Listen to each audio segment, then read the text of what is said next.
Ballabhgarh police इस बात को कह रही है कि हमारे यहां से ये अरेस्ट नहीं हुए, ना ही इनको अरेस्ट करने के बाद थाने में कोई सूचना दी गई, ना ही इनका कोई मेडिकल करवाया गया, ना ही इनको फरीदाबाद कोर्ट में पेश किया गया, और ना ही फरीदाबाद कोर्ट से कोई राहदारी रिमांड लिया गया। तो आवाज उठाने वाले लोग थे, किस तरह वो सीमा हैदर से परेशान है, वो चाहते हैं यहां से डिपोर्ट हो जाए, ये बच्चे चले जाएं।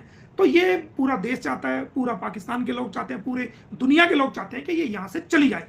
तो हमने कोशिश की है, और सबसे पहले जो हमने टारगेट रखा है उन बच्चों का रखा है, और उन बच्चों के लिए हमने सबसे बड़ी कोशिश की है, जो कि हमने जितने भी लीगल एफर्ट्स किए थे उसमें हमें कामयाबी मिली है। और उस कामयाबी को हम आपको बताते हैं कि हमें क्या कामयाबी मिली है। हमें सीरियल नंबर से कामयाबी मिली है। आपने देखा होगा, मैंने अभी जब ये एफआईआर हुई है, ये 3/7/2023 को ये पकड़े गए हैं। एफआईआर इसकी बाद में हुई है। तो अब हम आते हैं लीगल पॉइंट्स पर कि हमें कहां कामयाबी मिली, कैसे हुआ। 3 तारीख 7वां महीना 2023 को इन बच्चों को और सीमा हैदर को बल्लभगढ़ से अरेस्ट किया जाता है, और रबूपुरा में जाकर के 4 तारीख को एफआईआर नंबर 159 जो है इनके खिलाफ दर्ज होती है, सचिन के खिलाफ, उसके फादर के खिलाफ और इनके खिलाफ, और इसको न्यायालय में पेश कर दिया जाता है। और एफआईआर जो मैंने डॉक्यूमेंट नंबर 1 लगाया है पोस्ट में, उसमें लिखा है कि इसको कहां से गिरफ्तार किया, इसको बल्लभगढ़ से गिरफ्तार किया। और जो डॉक्यूमेंट नंबर 2 मैंने लगाया है वो आपने पढ़ लिया होगा, वो मैंने इसीलिए पहले लाइव आने से पहले लगाया था कि ताकि आपको समझ आए। अब मैं आपको डॉक्यूमेंट नंबर 2 पढ़ के सुनाता हूं कि उसके अंदर क्या लिखा हुआ है।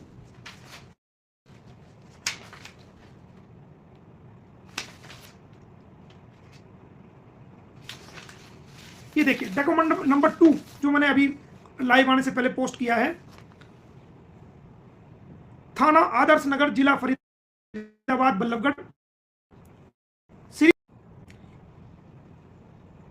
ये कोर्ट में लिख के दिया है एसएचओ ने खुद के, श्रीमान जी ऑनरेबल सेशन जज में लिख के दिया है, सेशन जज साहब के सामने लिख के दिया है कि निवेदन है कि 753924 के संबंध में 3/7/2023 व 4/7/2023 के नकद के रपट रोजनामचा रिकॉर्ड को चेक किया गया, लेकिन सीमा हैदर व उसके बच्चों की गिरफ्तारी के संबंध में थाना आदर्श नगर, बल्लभगढ़, फरीदाबाद में किसी प्रकार का कोई रिकॉर्ड नहीं मिला, जो कि रिकॉर्ड के मुताबिक सीमा हैदर व उसके बच्चों की गिरफ्तारी थाना आदर्श नगर, फरीदाबाद के अधिकार क्षेत्र में नहीं पाई गई है।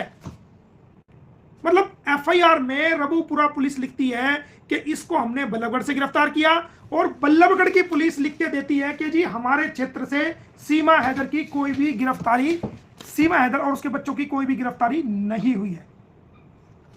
अब झूठ कौन बोल रहा है?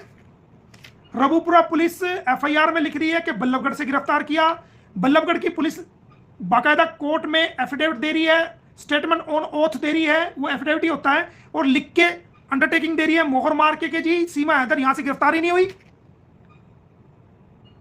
तो कौन झूठ बोल रहा है? अब इस पे क्या कामयाबी मिली? कामयाबी नंबर 1, ऑनरेबल सेशन जज साहब का मैं थैंक यू करना चाहूंगा, माननीय अदालत का थैंक यू करना चाहूंगा कि ऑनरेबल कोर्ट ने एसएचओ रबूपुरा को कोर्ट में हाजिर होने का ऑर्डर जारी कर दिया, नंबर 1। नंबर 2, जितने भी एसएचओ बल्लभगढ़ के अंदर हैं, 3 एसएचओ हैं बल्लभगढ़ के अंदर, थाना आदर्श नगर, थाना सिटी बल्लभगढ़ और थाना सदर बल्लभगढ़, तीनों एसएचओ को कोर्ट में हाजिर होने का आदेश जारी किया है सेशन जज साहब ने। नंबर 2, आपकी कामयाबी नंबर 1 के रबूपुरा एसएचओ को स्पेशल ऑनरेबल कोर्ट ने बुलाया है कि आइए बताइए कि आपने जो है एफआईआर के अंदर कैसे शो किया कि ये यहां से अरेस्ट हुए हैं, जबकि बल्लभगढ़ पुलिस इस बात को कह रही है कि हमारे यहां से ये अरेस्ट नहीं हुए, ना ही इनको अरेस्ट करने के बाद थाने में कोई सूचना दी गई, ना ही इनका कोई मेडिकल करवाया गया, ना ही इनको फरीदाबाद कोर्ट में पेश किया गया, और ना ही फरीदाबाद कोर्ट से कोई राहदारी रिमांड लिया गया। राहदारी रिमांड होता है कि ट्रांजिट रिमांड, अगर किसी दूसरे स्टेट में कोई मुलजिम गिरफ्तार करती है दूसरे स्टेट की पुलिस, तो उसको पकड़ के पहले मेडिकल करवाती है, उसके बाद वहां की इलाका मजिस्ट्रेट के सामने पेश करते हैं और वहां से रिमांड लेते हैं, राहदारी रिमांड के जी हमें इस स्टेट से दूसरे स्टेट में जाना है, हमें कृपया करके आप राहदारी रिमांड दें, ट्रांजिट रिमांड, ताकि हम इसको वहां की अदालत में, जहां का ये थाना है, जिस क्षेत्र के अंदर आता है, वहां माननीय कोर्ट के सामने इसको पेश कर सकें। डी के बासु केस में जो ऑनरेबल सुप्रीम कोर्ट की गाइडलाइन है कि कब कैसे अरेस्ट करोगे, उनका बिल्कुल भी पालन इसके अंदर नहीं किया गया। तो ऑनरेबल कोर्ट ने एसएचओ रबूपुरा को तलब कर लिया कि आओ कोर्ट में बताओ कि तुमने कहां से इसको अरेस्ट करा और तुमने एफआईआर के अंदर कैसे लिखा, नंबर 1। नंबर 2, जितने भी एसएचओ थे, 3 एसएचओ बल्लभगढ़ के, सारे एसएचओ जितने भी थे सबको कोर्ट में हाजिर करने का आदेश ऑनरेबल कोर्ट ने किया। ये आपकी नंबर 2 कामयाबी है।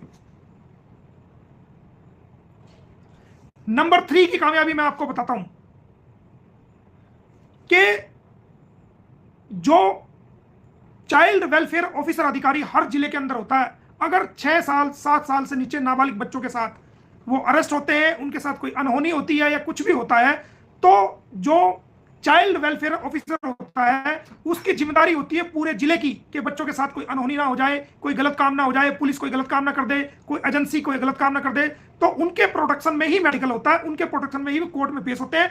अगर कोई क्राइम कर देते हैं, उनके 6 साल से पहले तो कोई क्राइम बनता नहीं, अगर कोई 7 साल से 16 के बीच में कोई है, 18 के बीच में है, तो उनकी प्रोटेक्शन को वो करते हैं। ऑनरेबल कोर्ट ने उनकी जिम्मेदारी को समझते हुए कि चाइल्ड प्रोटेक्शन ऑफिसर फरीदाबाद ने इस मामले में क्या किया, मोमिन मलिक ने उनको कंप्लेंट दी थी, तो चाइल्ड वेलफेयर जो ऑफिसर है उसको भी कोर्ट में तलब कर दिया। नंबर 3 कामयाबी आपको मिली है कि आके जवाब दो,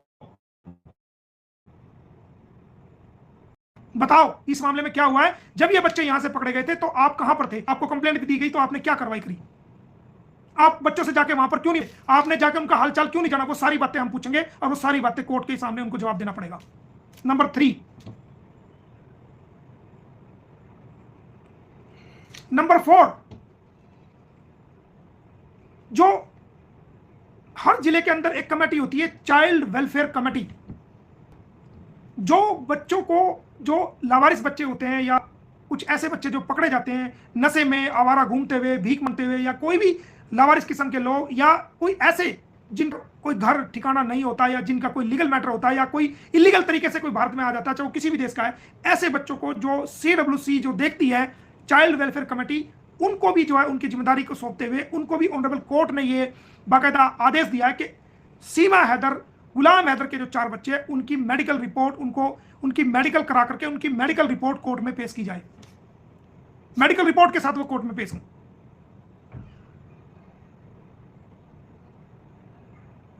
चारों बच्चों का मेडिकल होने के बाद वो कोर्ट में रिपोर्ट अपनी जो है पेश करेंगे कि इन बच्चों का क्या मेडिकल स्टेटस है, इनके साथ क्या अनहोनी हुई है, क्या नहीं हुई। तो ये सबसे बड़ी कामयाबी आपको मिली है।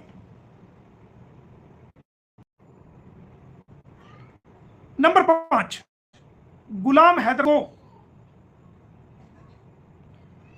हैदर को ऑनरेबल कोर्ट ने भारत सरकार के बड़े अधिकारी को ये अपने इसमें आदेश फरमा करके कहा है कि गुलाम हैदर को कोर्ट में पेश करिए।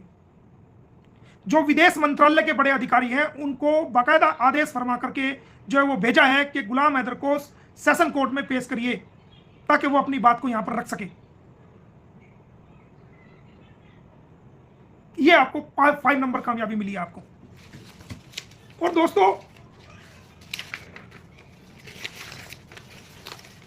एक मैंने कम्युनिटी पे, और बाकी मैं बच्चों की भी अभी बताऊंगा, ये 5 कामयाबी आपको मिली है, थोड़ा सा धैर्य रखो।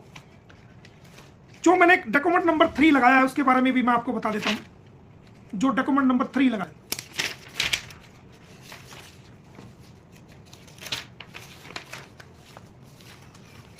डॉक्यूमेंट नंबर 3 आपके याद है जब इन बच्चों से का धर्म परिवर्तन किया जा रहा था, इनसे धार्मिक स्लोगन लगवाए जा रहे थे, नारे लगवाए जा रहे थे। ये बच्चे मुसलमान हैं और वो भी भारत के नहीं है, पाकिस्तान के मुसलमान बच्चे। जिस प्रकार हिंदू को मुसलमान बनाना कानूनन अपराध है भारत के अंदर, एक कानून पास हुआ 2022 में, अनलॉफुल कन्वर्जन एक्ट 21/2022 जो बाबा की सरकार ने पास किया, अब तो सभी स्टेट्स में हो गया है। उसके तहत अगर कोई किसी का धर्म परिवर्तन करता है बिना सरकार की मंजूरी के, तो उसको 1.5 लाख तक का जुर्माना और 7 साल तक की और कैद से 10 साल तक की कैद का प्रोविजन है। और आप नाबालिग बच्चों का धर्म परिवर्तन करवा के उनके नाम चेंज किया, आपने उनका धर्म परिवर्तन करवाया, उन पाकिस्तान के बच्चों को जो मुसलमान बच्चे थे उनको जो है धर्म परिवर्तन कराने की कोशिश की। और जो बाबा की माननीय योगी आदित्यनाथ की सरकार जो एक कानून लेके आई थी, अनलॉफुल कन्वर्जन एक्ट 2021-2022, उस ऑर्डिनेंस का आपने, उस कानून का आपने वायलेशन किया, देश के कानून को तोड़ा। और लोगों ने हमसे कहा कि मोमिन मलिक क्या कर रहा है, क्या कर रहा है। अरे भाई, डॉक्यूमेंट नंबर 3 देखो आप, देखो नंबर 3 हमने आपको दिखाया भी है, आप पोस्ट पे लगाओ, उसमें देखो कि उसके अंदर क्या है। पुलिस उपायुक्त बल्लभगढ़ श्रीमान उपायुक्त गौतम बुद्ध नगर उत्तर प्रदेश, वकील गुलाम हैदर पुत्र अमीर जान फला पाकिस्तानी नाबालिग बच्चों का धर्म परिवर्तन रोके जाने बारे श्रीमान जी पुलिस आयुक्त फरीदाबाद के कार्यालय के क्रमांक 100 के संबंध में जांच प्रबंधक थाना आदर्श नगर बल्लभगढ़ से करवाकर रिपोर्ट सहायक पुलिस अधीक्षक बल्लभगढ़ के माध्यम से प्राप्त की गई। प्राप्त रिपोर्ट के अनुसार दौरान जांच परिवादी से मालूम हुआ कि परिवादी से एक अभियोग संख्या 159 दिनांक 4/7/2023 को 14 विदेशी अधिनियम 1996 में 120 बी थाना रबूपुरा जिला ग्रेटर नोएडा कमिश्नर गौतम बुद्ध नगर उत्तर प्रदेश में दर्ज है, जो परिवार को आगामी कार्रवाई हेतु रबूपुरा थाना नोएडा भिजवाने की सिफारिश की जाती है। यानी कि एक एसएसपी दूसरे एसएसपी को लिख रहा है। तो कौन कह सकता है कि हमने धर्म परिवर्तन को रुकवाने की कोशिश नहीं करी? डॉक्यूमेंट नंबर 3 जो हमने पोस्ट पे लगाया उसको देखो, उसमें टाइम डेट सब कुछ लगा हुआ है। डायरी नंबर को मैंने थोड़ा सा रेड कर दिया, उसकी भी हमने पूरी कोशिश की है। जो धर्म परिवर्तन किया जा रहा था उसकी भी हमने कोशिश की है, हमने बड़ी कोशिश की है भाई। तो ऑनरेबल कोर्ट ने बच्चों के बारे में जो ऑर्डर जारी किया है, ऑनरेबल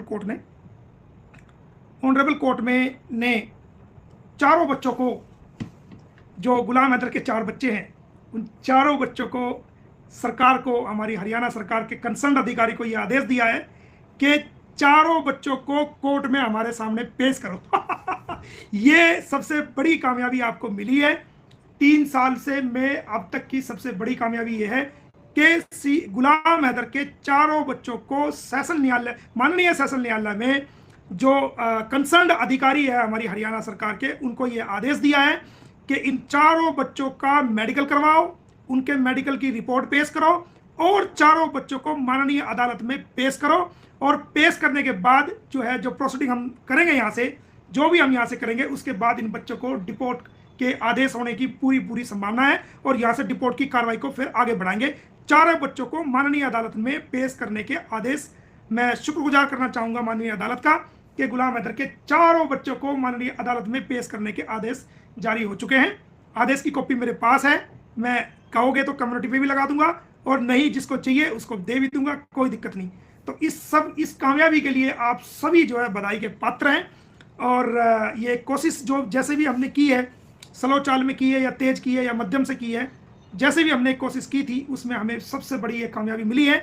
और ये हमारी अकेले की कामयाबी नहीं है, ये आप सभी लोगों की कामयाबी है जो इंसानियत को मानने वाले लोग हैं, जिन्होंने इसकी आवाज़ उठाई है, जिन्होंने इसके लिए रात दिन किया है। तो मैं गुलाम हैदर को, उसके परिवार को मुबारकबाद देता हूं कि आपके बच्चों को माननीय अदालत में कोर्ट में पेश करने के लिए वो हरियाणा सरकार के संबंधित अधिकारी को आदेश जारी कर दिया है और उनका मेडिकल भी होएगा, वो मेडिकल रिपोर्ट भी पेश करेंगे और उन बच्चों को भी पेश करेंगे, चारों बच्चों को। और उसके अलावा मैं सबसे पहले मुबारकबाद देना चाहूँगा हमारे बड़े भाई श्री अंसार बर्नी साहब को, जिन्होंने इस कोर्स को समझा और मुझे ये मैटर ह्यूमन राइट्स के बतौर पर मुझे भेजा और मैंने इसमें जी तोड़ जो मेरे से मेहनत हुई मैंने की और लोगों की ना परवाह की और ना मैंने लोगों को इस बात के लिए जो है मैंने जो मुझे कहा गया उस तरफ मैंने ध्यान नहीं किया। और मैंने इंसानियत के नाते आप सभी की बात मानते हुए, सभी भाइयों की, सभी बहनों की बात मानते हुए इस बात को आगे बढ़ाया। तो मैं आप सभी का हाथ जोड़ के धन्यवाद करना चाहूँगा कि आपने मेरे हौसले को बढ़ाया, आपने मुझे हिम्मत दी और आप हमेशा आवाज़ उठाने में आगे रहे। तो आपका बहुत बहुत धन्यवाद और आप सभी को बहुत बहुत मुबारक कि चारों बच्चों को माननीय अदालत ने अपने कोर्ट में पेश करने के लिए संबंधित हरियाणा सरकार के अधिकारी, बड़े अधिकारी को आदेश जारी कर दिया है। उनका मेडिकल भी करवा करके मेडिकल रिपोर्ट भी देगा और चारों बच्चों को कोर्ट में पेश करेंगे। जो संबंधित हमारे हरियाणा सरकार के अधिकारी होंगे उनको ऐसा आदेश किया गया है। और साथ साथ गुलाम हैदर को भी कोर्ट में आने का जो सेंट्रल गवर्नमेंट जो हमारा विदेश मंत्रालय है उनको भी आदेश दिया गया है कि वो गुलाम हैदर को वीजा दे करके गुलाम हैदर को किसी तरह भी गुलाम हैदर को यहाँ पर कोर्ट में पेश करे, वीजा की सैंक्शन करे या जैसे भी करे, तो वो संबंधित अधिकारी को वो भी आदेश दिया गया है। तो साथ साथ तीनों एसएचओ बल्लभगढ़ को बुला लिया गया है और जो रबूपुरा के एसएचओ उनको बुला लिया गया है। और जो एक पॉइंट और रह गया मेरे से, जो बल्लभगढ़ के एसीपी हैं, जो तीन थानों के ऊपर जो एसीपी होते हैं, बल्लभगढ़ के एसीपी को भी माननीय अदालत ने, जो असिस्टेंट कमिश्नर ऑफ पुलिस होते हैं, माननीय अदालत ने उनको भी जो है कोर्ट में तलब कर लिया है कि आप आइए, कि यूपी पुलिस कह रही है कि हमने बल्लभगढ़ से पकड़ा है, आपकी पुलिस, तीनों थानों की पुलिस, आपकी पुलिस कह रही है कि बल्लभगढ़ से बच्चों को और सीमा हैदर को नहीं पकड़ा है, तो आप इन थानों के सबसे बड़े अधिकारी हैं, असिस्टेंट कमिश्नर पुलिस, आपको भी बुलाया गया है। आप बताइए कि यहां से पकड़ा है नहीं पकड़ा, वो सारी बातें अदालत में आप अपना पक्ष रखिए। तो एसीपी को अदालत ने तलब कर लिया है, तीनों एसएचओ को जो बल्लभगढ़ के थे उनको तलब कर लिया है, और माननीय अदालत ने जो रबूपुरा के एसएचओ थे उनको भी तलब कर लिया है, साथ साथ जो चाइल्ड वेलफेयर ऑफिसर है उनको भी तलब कर लिया है, जो सीडब्ल्यूसी के हैं उनको भी जो ना तलब कर लिया है। हरियाणा सरकार के संबंधित अधिकारियों को, चारों बच्चों को जिनके नाम है, चारों बच्चे, उनको मैं बता देता हूं कि क्या क्या उनके नाम है। चारों बच्चों जिनके नाम है मैं आपको बता देता हूं कि उन चारों बच्चों को,